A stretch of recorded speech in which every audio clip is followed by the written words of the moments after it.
So there may be more work to do and much for. Many have concerns about voting systems with remote access software, and I think we want to make sure that companies no longer sell voting machines that have network capabilities. Another provision I had in my bill. We need also to understand supply chains. In December 2019, a study released by Interos, a supply chain monitoring company, showed that 1/5 or 20% of the components in a popular voting machine came from China-based companies. Furthermore, close to 2/3, or actually 59%, of suppliers within that machine's supply chain had locations in either China or Russia. ES&S equipment, the company Diebold that went out of business that you spoke of. It is important that an auditable paper trail be required for every vote cast.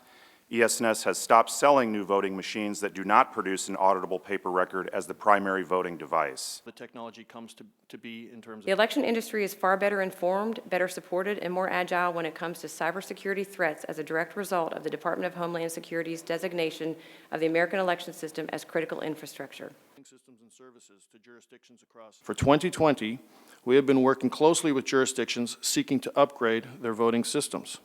Older end-of-life technology is being replaced with certified solutions that produce paper records for auditing and resilience. Not addressed in the original HAVA language. Is there any method of voting that's 100% secure? No. No.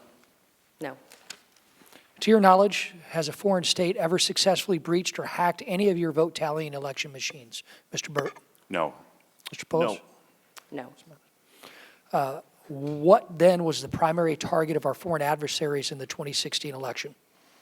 Mr. Burt?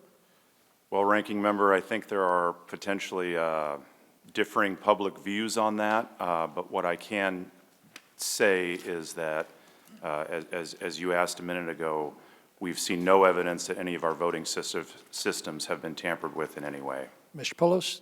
I would agree with that statement. We feel the same way.